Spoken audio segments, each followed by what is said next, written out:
அருட்பெருஞ்சோதி அருட்பெருஞ்சோதி தனிப்பெரும் கருணை அருட்பெருஞ்சோதி. எல்லா உயிர்களும் இன்புற்று வாழ்க, வள்ளல் மலரடி வாழ்க வாழ்க, கொல்லா விரதம் குவளை எல்லாம் ஓங்குக, நல்லோ நினைத்த நலம் பெறுக, நன்றி நினைத்த எல்லோரும் வாழ்க இசைந்து. உலக மக்களே, அறிவார்ந்த அன்பர்களே, ஆண்மநேய ஒருமைப்பாட்டுடைய அன்பர்களே, வல்லப்பம நம்ம கல்லிய திருவட்பாவில் 3ஆம் திருமுறையில் பதிகம் 15 ஜோதிட நாடல் என்ற பதிகத்தில் இருக்கின்ற பாடலுடைய விளக்கங்களை பார்த்து கொண்டிருக்கிறோம். இன்று 10வது பாடல். மொத்தம் ஜோதிட நாடல் மொத்தம் 10 பாடல்களை கொண்டது. இன்று இறுதியான பாடலுடைய விளக்கத்தை பார்க்க போகிறோம். இந்த பாடலை பார்ப்பதற்கு முன்னால் ஒரு சிறிய முன்னுரை. வல்லப்பமானவர்கள் இந்த பிரபஞ்சத்திற்கு வருவிக்க உற்று, ஒரு தாயின் வழியாக இந்த மண்ணுலகை வருவிக்க உற்று 9 ஆண்டுகள் வரையிலும் தான் யார் என்ற தெரியாத நிலையில் இருந்து கொண்டிருந்தார்கள். 8 ஆண்டுகள் வரையிலும் அவருடைய மனநிலை ஒரு இடத்தில் இல்லை, மன அலைவாய்ந்து கொண்டிருந்தது. 9வது ஆண்டிலே அருட்பெருஞ்சோதி ஆண்டவர் தன்னை ஆட்கொண்ட பிறகு இறைவனால் வருவிக்க உற்றவன் என்ற நிலை மட்டும் அவருக்கு தெரிகிறது. மற்ற நிலைகளெல்லாம் மறைப்பு நிலையில் இருந்து கொண்டிருக்கின்றன. அருட்பெருஞ்சோதி ஆண்டவருடைய திருவிளையாடல் நடந்து கொண்டிருக்கிறது.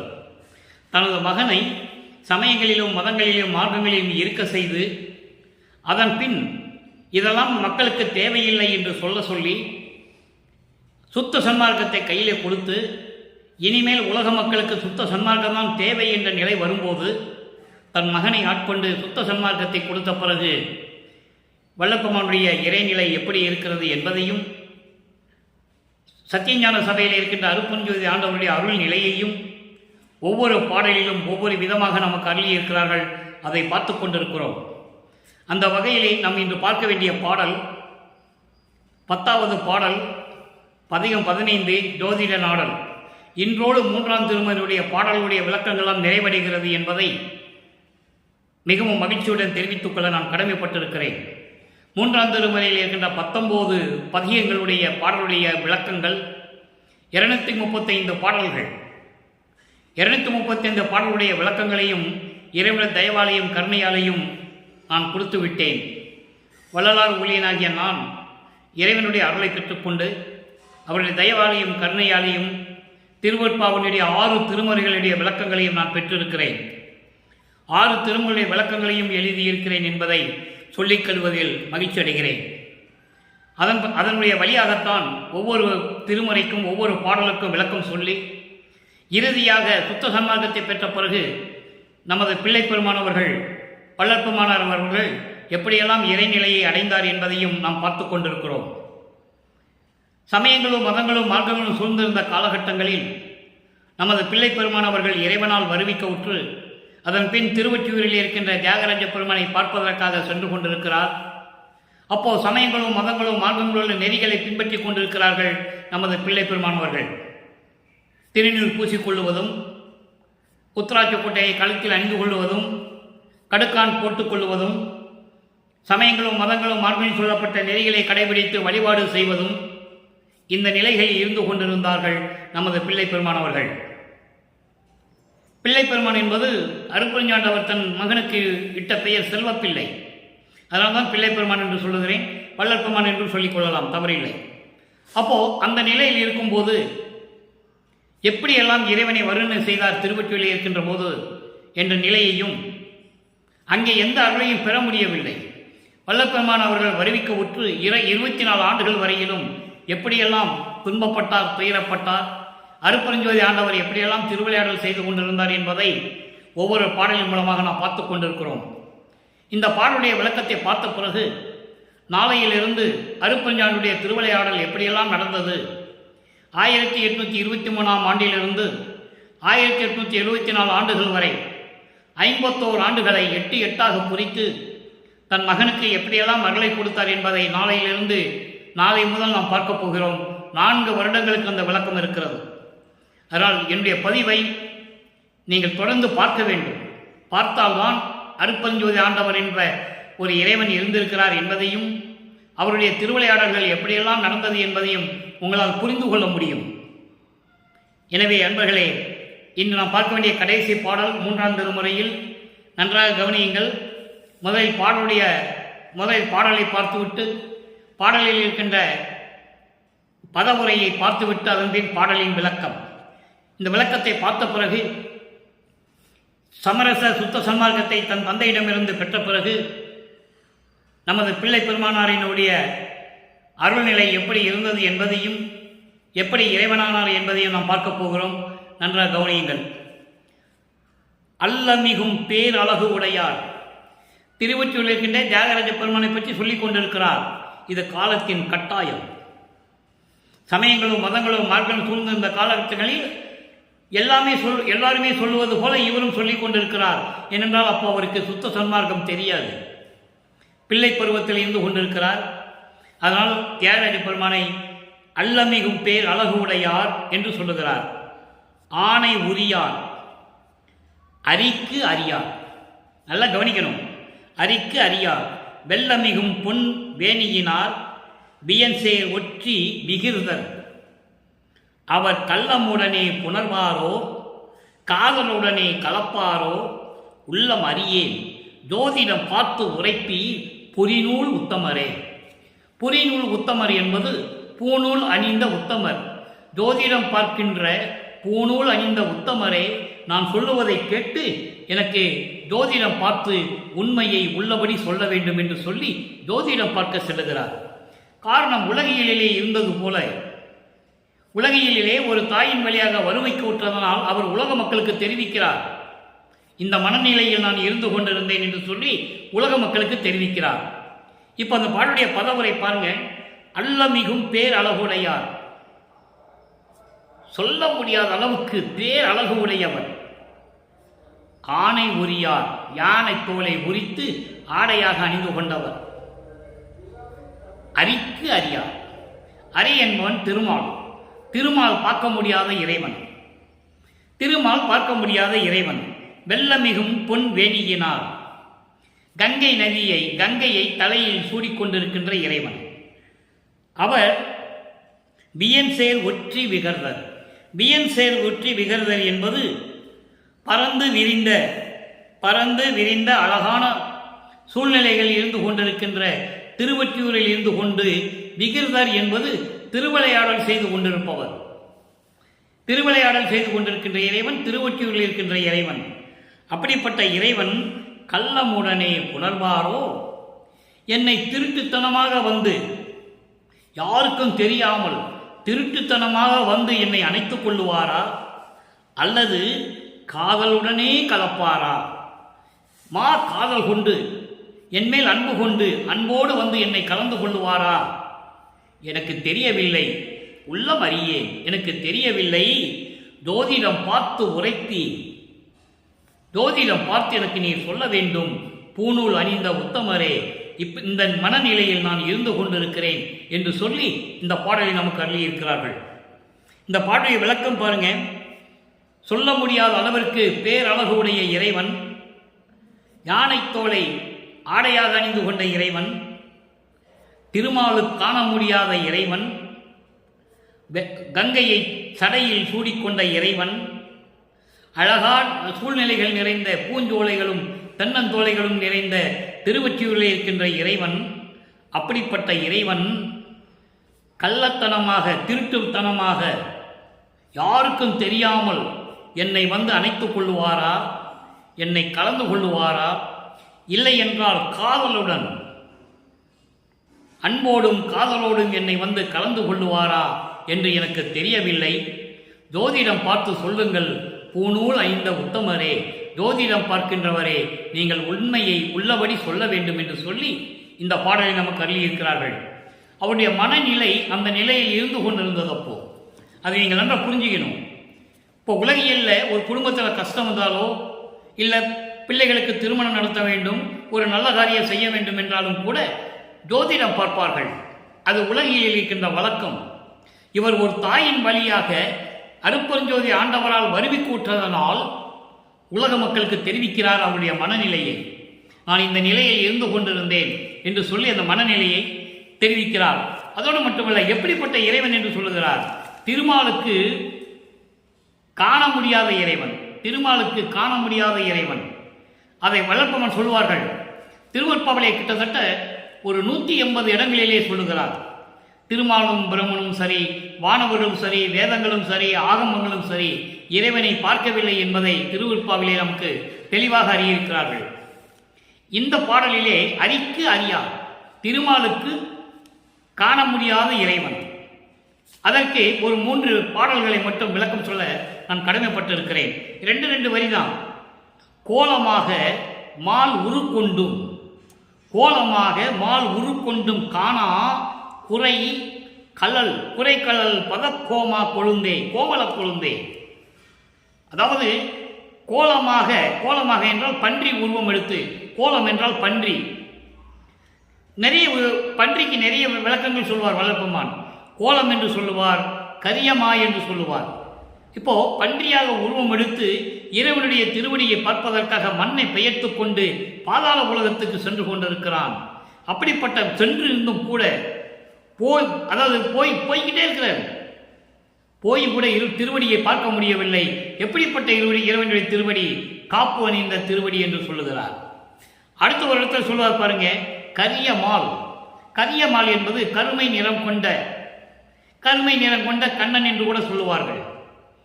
அப்படி கருமை நிறம் கொண்ட திருமால் அன்று என்பது கிரேத யுகம். கிரேத யுகத்தில் தான் 6 அவதாரங்கள் நடக்கிறது. மச்ச அவதாரம், மச்ச கூர்ம வாவன, வராக, பரசுராம, அதுக்கடுத்து நரசிம்ம. இப்படி 6 அவதாரம் கிரேத யுகத்தில் நடக்குது. கிரேத யுகத்தில் தான் அன்றுன்னு சொல்லுகிறார். இங்கே கரியமால் அன்று கரியமாவாகி, கருமை நிறவுடைய திருமால் பன்றியாக உருவம் எடுத்து கிரேத யுகத்திலே மண்ணை பெயர்த்து கொண்டு உன் திருவடியை பார்க்க சென்று கொண்டிருந்தான். ஆனால் உன்னுடைய திருவடியை பார்க்க முடியவில்லை.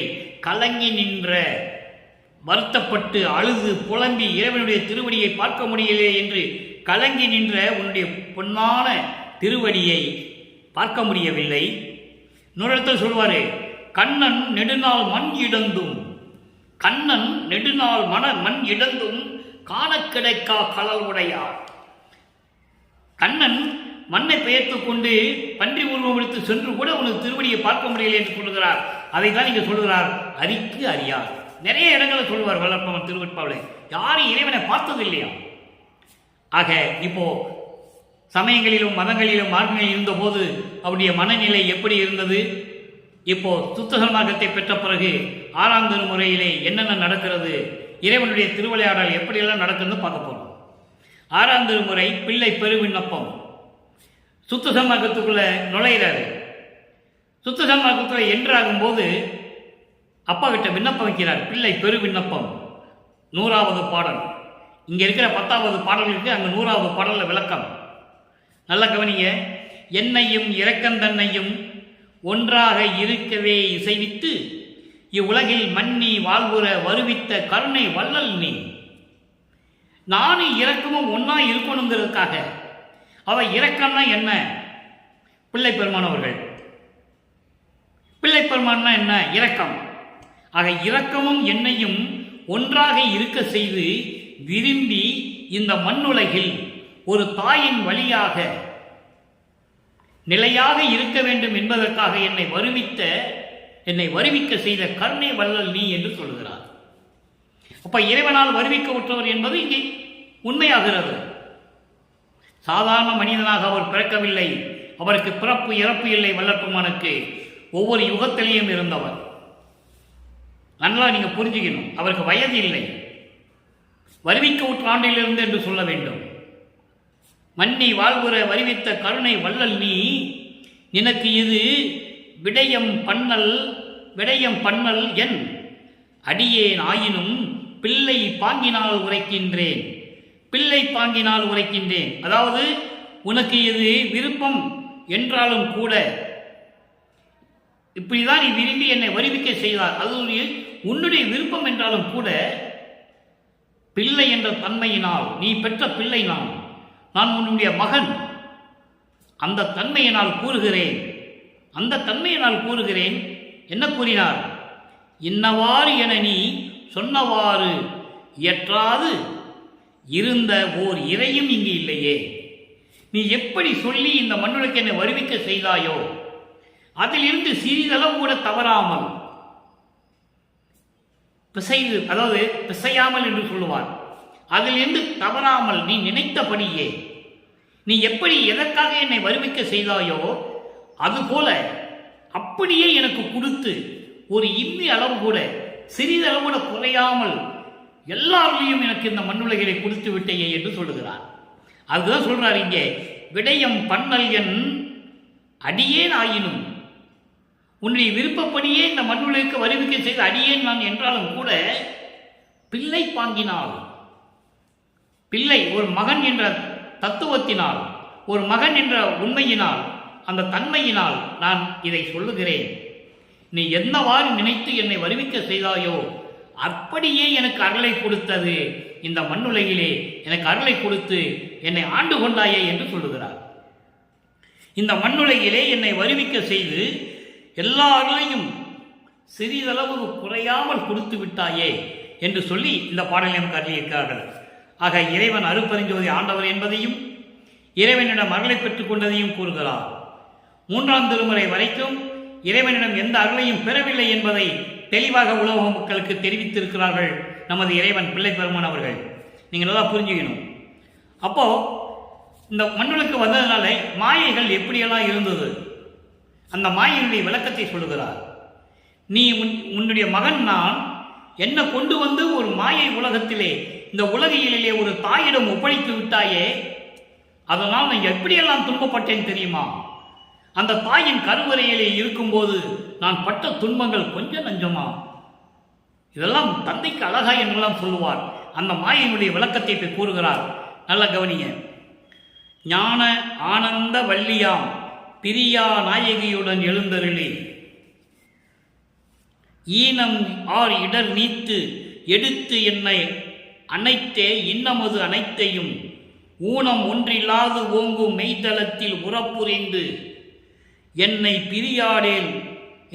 பிரியாடலே வானமும் புவியும் மதிக்க வாழ்ந்து அருளுக மாமணி மன்றில் எந்தாயே. என்னை பிரியாமல் இந்த வானமும் வையகமும் என்னை மதிக்க வேண்டும். அந்த அளவுக்கு நீ அருள் செய்ய வேண்டும். எதுக்காக சொல்றேன் நல்லா புரிஞ்சுக்கணும். உன் கூட நான் இருந்தேன், என்னை பிள்ளையா வளர்த்துக்கிட்டு இருந்தேன், எனக்கு செல்வ பிள்ளைன்னு பேர் வச்சு என்னை வளர்த்துக்கிட்டு இருந்த என்ன ஒரு தாயின் வழியாக வருவிக்க செஞ்சுட்டேன். அப்போ எல்லாரும் என்னை என்ன நினைக்கிறாங்க? என்னுடைய அருமை தெரியாமல் சாதாரண மனித உடம்பை எடுத்தவன் என்று நினைத்துக் கொண்டிருக்கிறார்கள். அந்த நிலை மாற வேண்டும். எல்லாரும் அறியும்படி இந்த மண்ணுலகமும் அத வானமும் வையகமும் மதிக்க என்று சொல்லுகிறார். இந்த மண்ணுலகமும் விண்ணுலகமும் எல்லாரும் காணும்படி என் தாய் சிவகாமி வள்ளியுடன் வந்து எழுந்தருளி எனக்கு எல்லாரையும் கொடுத்து இவன் என் மகன் என்று நீ பறைசாட்ட வேண்டும் என்று சொல்லுகிறார். அதான் இந்த பாட்டுடைய மாயனுடைய விளக்கம். எப்படி சொல்றாரு? எல்லா ஈனமையும் தடுத்து சமயங்களையும் மதங்களையும் மார்க்கங்களையும் தரக்கூடிய எல்லா துயரங்களையும் துன்பங்களையும் எல்லாம் நீக்கி என்னை எடுத்து அணைத்து தூக்கி அணைத்து, மகனே நீ என் மகன் என்று இந்த பிரபஞ்சத்திற்கு நீ அறிவிக்க வேண்டும்.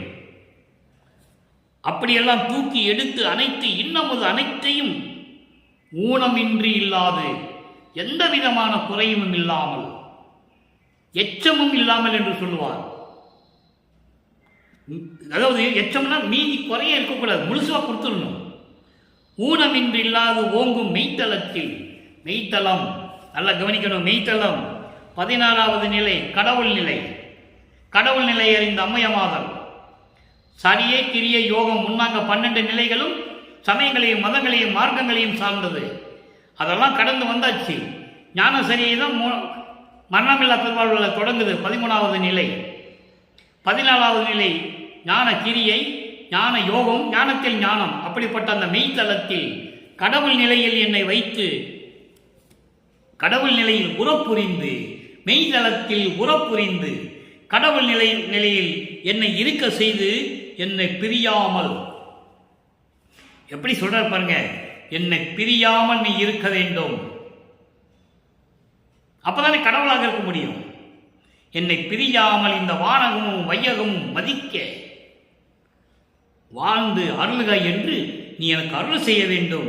மாமணி மன்றில் எந்தாயே, சத்தியஞான சபையில் அருள்நடனம் செய்து கொண்டிருக்கின்ற எனது தந்தையே, அருட்பெருஞ்சோதியே, எல்லாரும் போற்றும்படி எனக்கு நீ செய்ய வேண்டும்.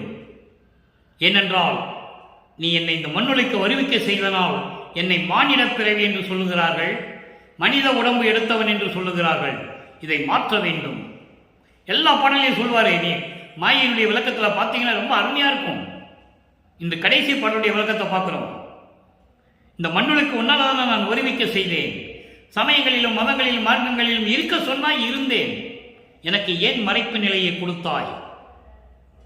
இந்த பிரபஞ்சத்தில் எத்தனையோ பேரை ஒரு தாயின் வழியாக கொண்டு வராமல்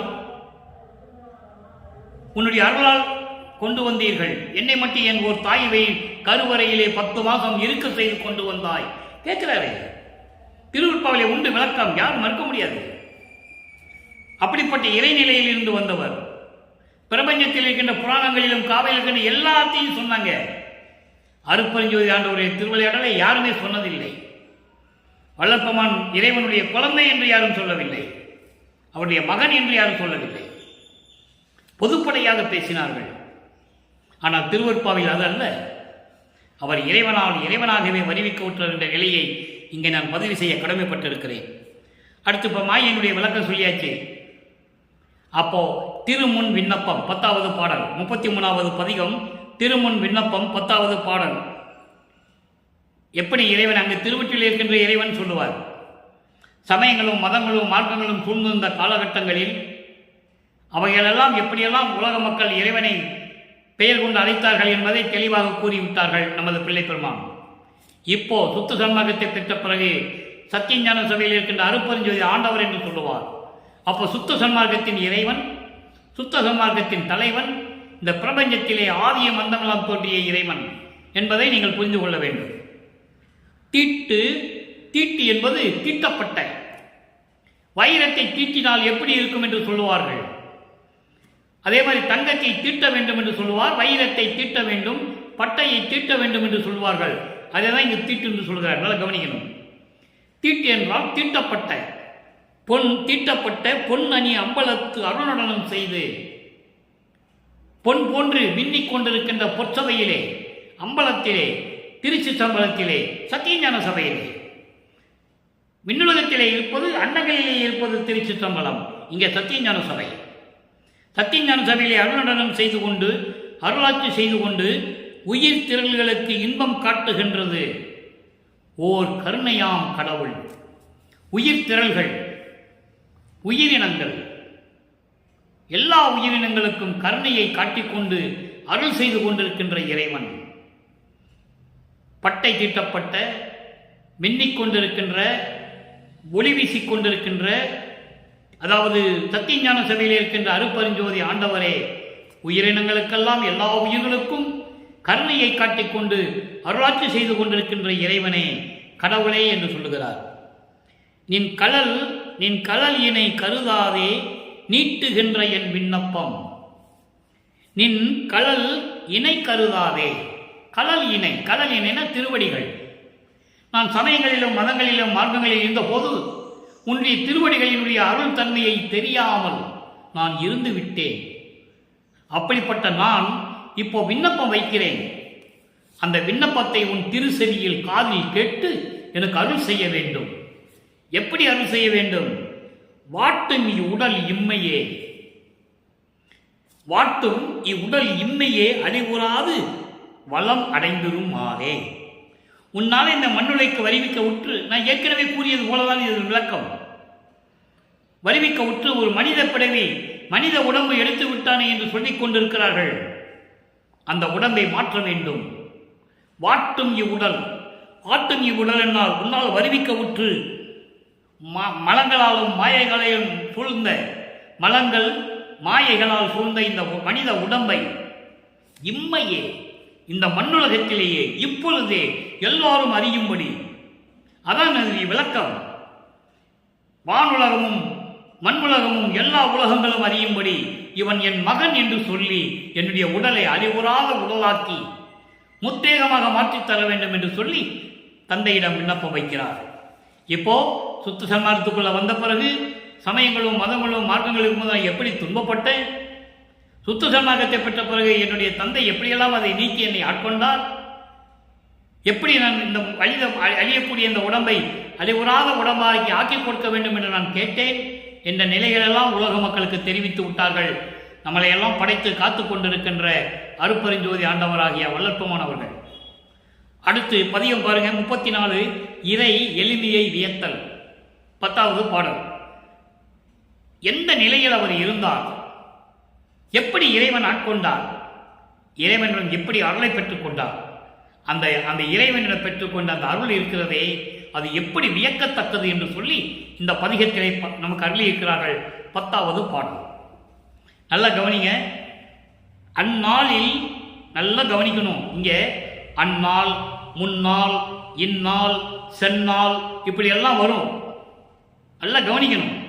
அந்நாளில் அடிசிறியேன் அம்பல வாயிலே அருளை நினைந்து ஒரு புறத்தே அயர்ந்து அழுது நின்றேன்.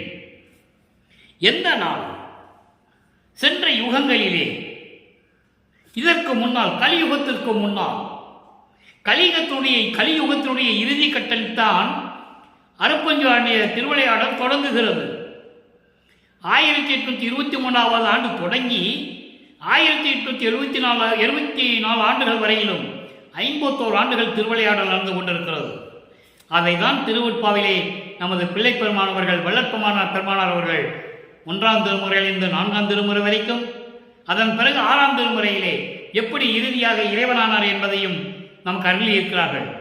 5வது திருமுறை பதத்தலைவர்களையும் தத்துவத்தினுடைய தலைவர்களையும் பற்றி பாடியது. அதான் 5ஆம் திருமுறை. நீங்க 4ஆம் திருமுறை வரைக்கும் பாருங்க, எல்லாமே திருச்சிற்றம்பலம் போட்டிருப்பாரு. 5ஆம் திருமுறையில் இருக்காது. சிவ சண்முக சிவ தேசிகன் மலரடி என்று போட்டிருப்பார். அப்படின்னா இறைவன் இருந்த இந்த சண்முக தத்துவத்தையும் கணபதி தத்துவத்தையும் கொண்ட தத்துவத்தினுடைய தலைவர்களை பற்றி பாடியது. அதனால அந்த 5ஆம் திருமுறை. இப்போ இந்த நிலையில் இருக்கும்போது அந்நாளில் என்பது சென்ற யுகங்களிலே, சென்ற கடந்த ஆண்டுகளிலே யுகங்களிலே நான் அம்பல வாயிலே, திருச்சிற்றம்பலனுடைய அம்பல வாயிலே நான் உன் அருளை நினைத்து நான் எப்படியெல்லாம் ஒரு பக்கமாக இருந்து கொண்டு அழுது புலம்பிக் கொண்டு நின்றேன். Past tense. இதுக்கு முன்னால் நடந்தது சொல்றார். அதுக்கப்புறம் சொல்றார் பாருங்க, முன்னாளில் யான் புரிந்த பெருந்தவத்தால் எனக்கு முகமலர்ந்து மொழிந்த அருள் மொழியை நினைந்து. நான் அப்போ எப்படியெல்லாம் தவம் செய்திருப்பேன். சமயங்களும் மதங்களும் மார்க்கங்களும் சூழ்ந்திருந்த காலகட்டங்களில் நான் எப்படியெல்லாம் அம்பல வாயிலே உன் அருளை வேண்டும் என்று சொல்லி அழுது கொண்டு நின்று கொண்டிருந்தேன். அப்போ நான் செய்த தவத்தினால் என்னிடம் வந்து முகம் மலர்ந்து நீ அருள் வாக்கு கொடுத்து என்னுடைய அருளை கொடுத்தாயே, அந்த செந்நாள். அப்போ என்ன சொன்னார் என்றது நம்ம சொல்லணும். அருப்பாவில் இருக்கு. அப்போ என்ன சொன்னார்னா, அந்த யுகங்களிலே மகனே நீ மண்ணுலக்கு செல்வாயாக ஒரு செல்ல வேண்டும் என்ற ஒரு நிலை உருவாகும். பாட்டில் இருக்கு. மண்ணுலகிற்கு ஒரு தாயின் வழியாக நீ செல்லக்கூடிய காலம் வந்து கொண்டிருக்கிறது. அப்போ உனக்கு அங்க எல்லாமே தந்துடுறேன். எப்படி சொல்றார் பாருங்க. அந்த யுகத்திலே இறைவனுக்கு அடியனாக இருந்தவர் புதிய நல்லே தொன்று தொட்டு உன் பூங்குழலுக்கு அன்பு பூண்டவன். பாட்டில் இருக்கு. ஒவ்வொரு யுகத்திலையும் உன்னுடைய திருவடிக்கு நான் அடியனாக இருந்தவன் என்று சொல்லுகிறார். அப்போ அம்பல வாயிலே அருளை நினைத்து நான் உன்னிடம் அருளை பெற வேண்டும் என்று நான் நினைத்து வாடிக்கொண்டிருந்தேன், கண்ணீர் விட்டு அழுது கொண்டிருந்தேன் அந்த நாளில், அந்த யுகங்களில். அப்போ நான் என்ன செய்த தவத்தினாலோ, அப்போ நான் செய்த தவத்தினால், முன்னாளில் நான் செய்த தவத்தினால் என்ன சொன்னேன், மகனே நீ மண்ணுலகிற்கு செல்லும் பொழுது, ஒரு தாயின் வழியாக நீ வரும் பொழுது உனக்கு அங்கே எல்லாரையும் நான் கொடுப்பேன் என்று சொல்லி என்னை மண்ணுலகிற்கு அனுப்பினாய். என் வழக்கு உரைத்ததற்கு இரு நிலத்து போல் வேடகட்டி இருத்திக்களோ. பாட்டில் இருக்கு. ஒரு மாது பெற்ற மகன் பொருட்டாக உவந்து முன்னம் ஒரு மாமனாகி வழக்குரைத்தாய். என் வழக்கு உரைத்ததற்கு இரு நிலத்து போல் வேடங்கட்டி இருத்திக்களோ. அதாவது நீ போய் மண்ணுலகத்துக்கு போய் ஒரு தாய்க்கு மகனாக பிறப்ப, அதனால நீ ஒரு பெண்ணுக்கு மாமன் ஆயிடுவ. யாருக்கு? தனக்கோடி அம்மைக்கு. அந்த அந்த பெண்ணிற்கு சாப நீங்கி புண்ணியம் கிடைக்க வேண்டும், மோட்சம் கிடைக்க வேண்டும் என்றால் இவர் தாலி கட்டி மனைவியாக ஏற்றுக்கொள்ள வேண்டும். தாலி மட்டும் தான் கட்டணும், குடும்பம் நடத்தணும் அவசியம் இல்லை. இந்த திருவிளையாடலை உலக மக்களுக்கு யாரும் சொல்லலையே, அதை தான் இங்க சொல்றாரு. அப்ப அவர் சொல்றாரு, நான் தவம் இருந்த முன்னால, அதனால நீ என்கிட்ட வந்து ஒரு அருள் வாக்கு சொன்ன. எப்படி? மண் உலகத்துக்கு போப்பா, அங்க உனக்கு எல்லாமே தரேன்னு சொன்னேன். அந்த செந்நாள், அந்த பொன்னான நாளை நான் எதிர்பார்த்து இந்த மண் உலகத்துக்கு வந்த பிறகு அந்த பொன்னான நாளை நான் எதிர்பார்த்து பல நாட்களும் கழித்தேன். பல நாட்களை மகிழ்ச்சியோடு கழித்து கொண்டிருந்தேன். என்றாவது ஒரு நாள் நமது தந்தை வந்து எனக்கு அருளை கொடுப்பார் என்று சொல்லி பல ஆண்டுகளாக காத்து கொண்டிருந்தேன். எவ்வளவு விளக்கம் இருக்கிறத நீங்க புரிஞ்சுக்கணும் நண்பர்களே. திருவருட்பா சாதாரண விஷயம் இல்லை. இறைவனுடைய தயவும் கருணையும் இருந்தால்தான் இந்த விளக்கம் சொல்ல முடியும். நான் தமிழ் இலக்கணம் இலக்கியவன் கற்றவன் அல்ல. நான் படித்ததெல்லாம் வேற. பிஎஸ்சி மேத்தமெட்டிக்ஸு, எஃப்காம் இந்த மாதிரி படித்தவன். என்னை ஆட்கொண்டு திருவருட்பாவுடைய பாடல்களை எல்லாம் சொல்லி விளக்கம் சொல்லி 3 வருடங்களாக எழுதி 6 திருமுறைக்கு விளக்கம் வைத்து கொண்டிருக்கிறேன். அதை பார்த்து தான் உங்களுக்கு நான் சொல்லிக்கிட்டு இருக்கேன். அப்போ இந்த நிலையில் இருக்கும்போது அந்த செந்நாள் எப்போ வரும் அப்படி காத்துக்கிட்டு இருக்கும்போது நான் காத்து கொண்டிருந்தேன். சிந்தை மலர்ந்து இருந்தேன், உள்ள மகிழ்ச்சியோடு இருந்தேன். நம்ம ஒவ்வொரு யுகத்திலையும் எப்படி இருந்தோம், கடைசியில் நம்ம தவம் இருக்கும்போது இப்படியெல்லாம் அருளை கொடுத்தாரே நமது தந்தை, எப்போ வருவாரோ, அந்த நாள் எப்போ வருமோ, அந்த செந்நாள் என்பது அப்படிப்பட்ட அந்த பொன்னான நாள் எப்போ வருமோ என்று நான் காத்துக்கொண்டு மகிழ்வோடு இருந்தேன். அச்செல்வமிகு திருநாள், அப்படிப்பட்ட அருளோடு விளங்கி கொண்டிருக்கின்ற அந்த திருநாள் இந்நாளே மண்ணுலகத்துக்கு வந்த பிறகு, இவ்வளவு துன்பங்களையும் துயரங்களையும் நான் பட்ட பிறகு நீ வந்து எனக்கு அருளை கொடுக்கக்கூடிய நாள் இந்த நாள் தான். இந்த நாள் ஆதலினால் எனக்கு அருள்வீர் என்றேன். சொன்ன வாக்கை நீ காப்பாற்றணும். நீ வரப்போய் தானே நான் இங்கே வந்தேன் மண்ணுலகத்துக்கு. நான் முடியாதான்னு தானே சொன்னேன். லட்சுமி சரஸ்வதியை கூப்பிட்டு அவங்ககிட்ட சம்மதம் வாங்கன்னு சொல்ல போய் தானே, அவங்க சம்மதம் வாங்கின பிறகு தானே நான் சம்மதித்தேன். பாட்டில் இருக்கே. அப்போ இப்படியெல்லாம் சம்மதிக்க வச்சு தான் நான் வந்தேன். நீ சொன்னபடி எனக்கு அருளை கொடுத்துடும், நான் காத்துக்கிட்டு இருக்கேன் என்றேன். என்பது முன் அளித்தீர், சொல்லி வாய் மூடலை. இப்படியெல்லாம் நான் சொல்லி வாய் மூடலை. எப்படி? அப்போ சென்ற யுகங்களில் நான் உங்ககிட்ட அருளை கேட்டு நான் அழுதுகிட்டு இருந்தேன். அப்போ நீ என்ன சொன்ன? நான் செய்த தவத்தினால் வந்து நீ அருளை கொடுக்குறேன்னு சொன்னேன். மண் உலகத்துக்கு போ, அங்கே வந்து தர்றேன்னு சொன்னீங்கள. அப்படியெல்லாம் நான் கேட்டுட்டு இருக்கேன்ல என்று சொல்வதற்கு முன்னாலேயே எனக்கு எல்லா அருளையும் கொடுத்தீர். அன்பு உலகில் பெரிதே. எவ்வளவு அன்பு வைத்திருக்கிறாய் என் மேலே தந்தையே, இதை எல்லா உலகங்களையும் விட பெரிது என்று சொல்லுகிறார். எவ்வளவு அற்புதமான பாடல் என்பதை நீங்கள் புரிந்து கொள்ள வேண்டும். வல்லப்பெருமான் யார் என்பதை நீங்கள் தெரிந்து கொள்ள வேண்டும். அதுதான் இந்த அடியனுடைய நோக்கம். அதெல்லாம் திருவருட்பாவிலே ஒவ்வொரு பாடல் மூலமாக அந்த விளக்கங்களை உங்களுக்கு நான் அளித்துக் கொண்டிருக்கிறேன், தெரிவித்துக் கொண்டிருக்கிறேன். இறைவன் சொன்ன விளக்கம் என் விளக்கம் அல்ல. அடுத்து பாருங்க, பெறா பேரு பதிகம் 51 பெறா பேரு 10 பாடல்கள் கொண்டது. இன்னைக்கு 10வது பாடல், இறுதியான பாடல். எவ்வளவு பெரிய பாக்கியம்! இறைவனுடைய அருளை பெற்ற பிறகு அதனுடைய பேரு பாக்கியம் எப்படிப்பட்டது? நல்லா கவனிங்க. அனந்த மறை ஆகமங்கள் அளப்பரியா சிவமே. நான் ஏற்கனவே சொல்லியிருக்கிறேன், சிவம் என்று சொல்லும்போது சிவன்கிட்ட போயிடக்கூடாது. சிவன் வேறு, சிவம் வேறு. சிவம் அருப்பெருஞ்சோதி. சிவன் வந்து சைவ சமயத்தைச் சேர்ந்த தலைவன். அவருக்கு எல்லாமே உண்டு. உருவங்கள் உண்டு. பாம்பு கழுத்தில் அணிந்து கொள்ளுவார், கங்கையை தலையில வைத்துக் கொள்வார், முடுக்கையை வைத்திருப்பார், எல்லாமே உண்டு. ஆனால் இங்கு அப்படி அல்ல. அருப்பெருஞ்சோதி ஆண்டவர் ஒளி வடிவில் இருக்கின்றவர். இந்த பிரபஞ்சம் தோன்றுவதே ஒளி வடிவிலே தோன்றி சுயமாக தோன்றியவர். ஆதியம் அந்தமில்லா அருப்பெருஞ்சோதி. அப்படிப்பட்ட இறைவனை யாரு பார்க்க முடியலையாம்? அனந்த வேதம் என்பது 4 வேதங்கள். ரிக் வேதம், யசுர் வேதம், சாம வேதம், அதர்வன வேதம். இந்த வேதங்களும் ஆகமங்கள் 28 நூல்கள் ஆகமங்கள். அதுக்கு நிறைய விளக்கம் இருக்கு, நமக்கு நேரம் பத்தாது.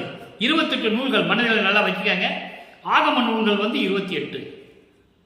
அந்த 28 நூல்களும் 4 வேதங்களும் அளப்பரிய சிவமே, காண முடியாத, நினைக்க முடியாத, நினைத்து கூட பார்க்க முடியாத நிலையில் இருக்கின்ற அருட்பெரும் ஜோதியே, என் அம்மா, என் அப்பா, என் ஐயா, என் அரசே. அம்மா அப்பான்னு சொல்றாரு. ஏன்? அவரால் வருவிக்க விட்டவர். ஆன்ற சன்மார்க்கம் அணிபெற என்னைத்தான் ஈன்று அமுதளித்த இனிய நற்றாயேன்னு சொல்லுவார். நான் எதுக்காக இந்த உலக மண்ணுக்கு வந்தேன்னு சொல்றாரு. அதை கூட மக்கள்கிட்ட யாரும் சொல்லலை. அகவலில் இருக்கு, அகவலை படிங்கன்னு சொன்னாங்க. அந்த அகவல் இருக்கின்ற விளக்கத்தை மக்கள்கிட்ட யாரும் சொல்லலை. வல்லப்பமான் சோறு போட சொன்னார். முடிஞ்சு போச்சு, அவ்வளோதான், மேட்டர் முடிஞ்சிருச்சு. எப்படி தெரியும் மக்களுக்கு? சொன்னாதானே தெரியும். அவர் இறைவன்பா, சன்மார்க்கத்தை நடத்துவதற்காக இங்கே வந்தார், இறைவனால் வருவிக்க பெற்ற இறைவன் சொல்லணும். மீதியெல்லாம் அப்புறம் பேசிக்கலாம். உலகியல் நடந்ததெல்லாம் பொதுப்படையாக பேசிக்கலாம். அவர் யார் என்ற நிலையை உலக மக்களுக்கு சொல்லணும்ல. எல்லாரும் என்ன நினைச்சிட்டு இருக்காங்க? முக்காடு போட்ட சாமியார், முடிஞ்சு போச்சு, அவ்வளோதான். வள்ளலார் என்றவர் வடலூரில் முக்காடு போட்டுக்கிட்டு ஒரு சாமியார் இருந்தார், சோறு போட்டார், ஜீவகாரணியத்தை பற்றி பேசினார், ஒழுக்கத்தை சொன்னார், இதைத்தான் பேசுவாங்க. அவர் என்னை வந்து வானவர்களும் பிரம்மனும் திருமாலும் வந்து என்னை வணங்குகிறார்கள் என்று சொன்னார். அதை யார் சொன்னது? இறைவனை எங்களை காப்பாற்றுங்கள் என்று சொல்லி என்னை வணங்குகிறார்கள் என்று சொல்லுகிறார். என் தந்தையை வணங்கி கொண்டிருந்தவர்கள் சென்ற யுகங்களிலே அவர்களை படைத்து 5 தொழிலையும் கொடுத்து 5 உலகங்களை கொடுத்து ஆட்சி செய்து கொண்டிருந்த என் தந்தையை வணங்கி கொண்டிருந்தார்கள். என் தந்தை என்னை இறைவனாக்கின பிறகு என்னை வணங்குகிறார்கள் என்று சொல்லுகிறார். அது ஏன் சொல்லலை மக்கள்கிட்ட? சொல்ல முடியாது அவங்களால. மனம் இல்லை, விளக்கம் இல்லை. இறைவன் கொடுத்த விளக்கம் அவங்ககிட்ட கிடையாது, சொல்ல முடியாது அவங்களால. நான் சொல்லுவேன், இறைவன் என்னை ஆட்கொண்டவன், நான் சொல்லுவேன். திருவருட்பாவிலே உண்டு, வாலி என்று என்னை மாலயன் ஆய்வோர் வந்து அருட்பேர் ஆளி என துதித்து ஏத்த புரிந்தாய். பிரம்மனும் திருமாலும் மாணவர்களை இந்த வந்து அருள் கடலை என்று சொல்லி என்னை போற்றி வணங்குகிறார்கள். நீடூழி அன்றே எனக்கு சாகா வரமும் உகந்தளித்தாய். அவங்களுக்கு முன்னாலே எனக்கு கொடுத்துட்ட.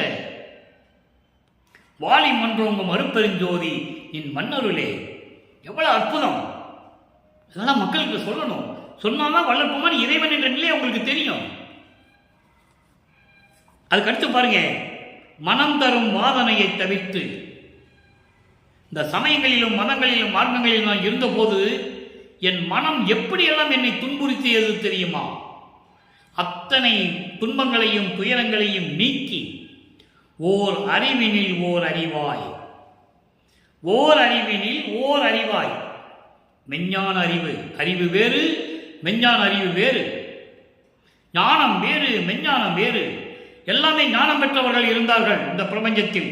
கோடான கோடி பேர்கள் இருந்தார்கள். மெஞ்ஞானம் இல்லை. இறைவனை மார்க்கத்தில் வந்தால் கண்டுபிடிக்க முடியாது அவங்களால. அடியார விடத்தில் வருவார், அவன் இறைவன் என்று அவங்களுக்கு தெரியாது. ஏதோ அடியார் வந்தார் போனார் வந்தார், அவ்வளவுதான். ஆனால் வல்லப்பமான் அப்படி அல்ல. மெஞ்ஞானம் உடையவர், முக்காலத்தையும் உணர்ந்தவர். பிரம்மனுக்கு திருமாலுக்கே மெஞ்ஞானம் இல்லை என்று சொல்லுவார், பாடலிலே உண்டு. அப்படிப்பட்ட நிலையில் இருக்கின்ற மெஞ்ஞானம் அறிவாக விளங்குகின்ற குருவே. யாருக்கு அவர் குரு? இறைவன். தந்தை, குரு, தாய் எல்லாமே அவர் தான், அருட்பெருஞ்சோதி தான். என் வாட்டமெல்லாம் தவிர்த்தே, என்னுடைய வாட்டங்கள், மன துயரங்கள், துன்பங்கள் எல்லாவற்றையும் நீக்கி சமங்களையும் மதங்களையும் மார்க்கங்களுடைய நெறிகளையெல்லாம் என்னை விட்டு நீக்க செய்து, அடுத்து சொல்லிருப்பாங்க, இனம் தழுவி. இனம் தழுவி சுத்த சன்மார்க்கத்தை கொடுத்து, சுத்த சன்மார்க்கத்தை கொடுத்து என் உள்ளத்தே இருந்து உயிரில் கலந்து, என் உள்ளத்தில் இருந்து உயிரில் கலந்து என் எண்ணமெல்லாம் கழித்து அளித்த என் உரிமை பதியே. ஏன் பதியேன்னு சொல்லலாமே, என் உரிமை பதின்னு சொல்றாரு. எனக்கு உரிமை தந்தை, ஒருமை தந்தை, உரிமை தந்தை நிறைய சொல்லுவார். மெய் உறவு என்று சொல்லுவார். மெய் உறவாம் தெரிய சொல்வார். மெய் உறவாம் மெய்ப்பொருளே என்று சொல்லுவார். அப்படி உரிமை தந்தையே, உரிமை கடவுளை, எனக்கு மட்டும்தான் உரிமை, நீ வேறு யாருக்கு உரிமை கிடையாது என்று சொல்லுவார். அப்படி இருந்து கொண்டு சினம் தவிர்ந்து நல்ல கவனிங்க. சினம் தவிர்ந்து, சினம் என்பது இங்கே சமயங்கள், மதங்கள், மார்க்கங்கள் இவற்றையெல்லாம் நீக்கி எவ்வுலகமும் ஒரு சன்மார்க்கம் அடைந்து எல்லா உலகங்களும் சன்மார்க்கத்தை பெற்றுக்கொண்டு சிறப்புற வைத்து சிறப்பாக விளங்கும்படி செய்து அருள்கின்ற சித்த சிகாமணியே. சித்த சிகாமணி என்பது என் உள்ளத்தில் குடிகொண்டிருக்கின்ற சன்மார்க்க தலைவனே. சன்மார்க்க தலைவன், சுத்த சன்மார்க்கத்தின் தலைவன் அருட்பெருஞ்சோதி மகனிட்ட கொடுக்கிறாரே நீ செயலாற்று என்று சொல்லி, அதனால்தான் மகனோடு இரண்டரை கலந்து கொள்ளுகிறார். திருவிளையாடல் முடிகிறது. 51 ஆண்டுகள் தந்தையும் மகனும் செய்த திருவிளையாடல்கள் 30/1/1974 இரவு 12 மணிக்கு முடிவடையுது. இதான் கான்செப்ட், இதான் நியாயமான நிகழ்ச்சி. அவர் போய் கதவை சாத்திட்டு மறைஞ்சிட்டாரு, போயிட்டாரு, எங்கே போயிட்டாரு, வந்தாரு, போனாரு, நிறைய சொல்லுவாங்க. அது உலகியல் விளக்கம். எங்க போனார் அவரு? பிரபஞ்சத்தில் இருந்து கொண்டு, இந்த இங்கே சித்தி வளாகத்தில் இருந்து கொண்டு பிரபஞ்சத்தை இயக்கி கொண்டிருக்கிறார். அதான் சொன்னாரு, சாமி என் துரை என் உயிர் நாயகனார் இன்று நான் இருக்கும் இடத்தில் வந்து அமர்கின்றார். எங்கே இருந்தார் வல்லற்பமான்? சித்தி வளாகத்தில். எங்கே இருந்தார்? சித்தி வளாகத்தில் இருந்தார். அப்போ அருப்பஞ்சோட மகன்கிட்ட வராரு. அங்கேயே மகனோட இரண்டரை கலந்து, என் பேர் உடம்பில் இரண்டரை கலந்து பிரியாமல் இருப்பார். அதான் சொன்னாரு, என்னை பிரியாமல் இருந்து இந்த வையகமும் வானமும் மதிக்கும்படி இவன் என் மகன் என்று நீ பறைசாட்ட வேண்டும் என்று சொல்லுவார். அந்த பாடல விளக்கத்தை முதல்ல பார்த்தோம். அப்போ அந்த நிலையில் இருக்கின்ற வல்லற்பமானவர்கள் சினம் தவிர்ந்து, உலகியல் விளக்கம் நூல் விளக்கம் சினம் தவிர்ந்து கோபத்தை நீக்கின்னு சொல்லுவாங்க. சினம்னா கோபம், கோபத்தை நீக்கி எல்லா உலகமும் சன்மார்க்கம்னு சொல்லுவாங்க. அது இல்லை. சினம் என்பது சமயங்கள், மதங்கள், மார்க்கங்கள், ஜாதிகள் இவற்றையெல்லாம் நீக்கி உலகம் முழுவதும், பிரபஞ்சம் முழுவதும் எங்குமே சன்மார்க்கம் சிறப்போடு தலைக்க வேண்டும் என்று அருள் செய்கின்ற சித்த சிகாமணியே. அடுத்து இறுதியாக ஒரே ஒரு விளக்கம் நண்பர்களே. திருவுந்தியார் 10வது பாடல், அருமையான பாடல், பிரபஞ்சத்தின் உண்மையை விளக்கக்கூடிய பாடல், வல்லற்பெருமான் கடவுளாகிவிட்டார் என்ற நிலையை கொடுக்கக்கூடிய பாடல். நல்லா கவனிக்கணும். முத்தியை பெற்றேன், அம்முத்தியினால் ஞான சித்தியை உற்றேன் என்று உந்திப்பெற, சித்தன் ஆனேன் என்று உந்திப்பெற. முத்தி என்பது ஒரு நிலைதான். முத்தி என்பது நிலை, முந்து ஒரு சாதனம். அத்தகை என்ற அருட்பெருஞ்சோதி அது ஒரு நிலை. கர்ம சித்தி, யோக சித்தி பெற்றுக்கொண்டவர்கள் முத்தியை அடைவார்கள். ஞான சித்தியை பெற்றுக்கொண்டவன் தான் கடவுளாக முடியும். அதை நான் ஆகிவிட்டேன் என்று சொல்லுகிறார். எப்படி? முத்தியை பெற்றேன், அம்முத்தியினால் ஞான சித்தியை விட்டேன். சித்தி என்பது நிலை சேர்ந்த அனுபவம். சித்தி என்பது நிலை சேர்ந்த அனுபவம். அத்திரல் என்ற அருட்பெருஞ்சோதி கடவுள் நிலை. சித்தி என்பது கடவுள் நிலை. சித்த நானேன் என்று உந்திப்பெற, நான் கடவுளாகிவிட்டேன் என்று உந்திப்பெற. உந்தி என்பது காற்றிலை உந்துகின்ற ஒரு சக்தி. நீ போய் பிரபஞ்சத்தில் சொல்லுன்னு சொல்ற. நான் எவ்வளவோ சொல்லி பார்த்துட்டேன். உலக மக்களுக்கு யாரும் தெரிஞ்ச பாடு, அறிந்த பாடு இல்லை, உணர்ந்த பாடு இல்லை. நீ போய் பிரபஞ்சத்தில் சொல்லு என்று சொல்லி உந்திப்பெற என்ற தலைப்பிலே இந்த பாடலை நமக்கு அள்ளி இருக்கிறார்கள். எனவே அன்பர்களே, வல்லப்பெருமான் அவர்கள் இந்த மண்ணுலக்கே வருவிக்க உற்று அருட்பெருஞ்சோதி ஆண்டவருடைய திருவிளையாடலினால் திருவிளையாடல்களினால் 51 வருடங்கள் நடந்தது. தந்தைக்கும் மகனுக்கும் 51 வருடங்கள் திருவிளையாடல் நடந்து, ஏன் திருவிளையாடல் நடந்தது என்பதை நீங்கள் புரிந்து கொள்ள வேண்டும். சமயங்களும் மதங்களும் மார்க்கங்களும் பொய் என்று சொல்ல வேண்டும். இதுவரைக்கும் இருந்தது சரி. 4 யுகத்திலும் கிரேதயுகம், திரேதயுகம், துவாரயுகம், கலியுகம் இருந்தது சரி. எல்லா யுகங்களும் முடிந்து விட்டது. கலியுகமும் முடிந்து விட்டது. ஒளியுகம் தொடங்கி விட்டது. சுத்த சன்மார்க்க காலம் வந்து விட்டது. அந்த மார்க்கங்கள்லாம் முடிஞ்சு போச்சு. கிரேதயுகம் என்பது கலக மார்க்கம், திரேதயுகம் திராவத மார்க்கம், துவாரயுகம் நவநீத மார்க்கம், கலியுகம் பஸ்ப மார்க்கம், அதன் பிறகு தோன்றியது தசா மார்க்கம், சர்புத்திர மார்க்கம், சக மார்க்கம், சமய மார்க்கம். இப்படி மார்க்கங்களாக ஒழிந்து விட்டது. இனிமேல் உலக மக்களுக்கு ஒரு மார்க்கம் வேண்டும். அப்போ சுத்த சன்மார்க்கத்தை உருவாக்குகிறார் அருட்பெருஞ்சோதி ஆண்டவர். மீதி மார்க்கங்கள்லாம் மனிதர்களால் உருவாக்கப்பட்டது, இறைவனுடைய அருளை பெற்றவர்கள் உருவாக்கப்பட்டது, எந்த விதமான மாற்றம் இல்லை. ஆனால் சமரச சுத்த சன்மார்க்கம் இறைவனால் உருவாக்கப்பட்டது.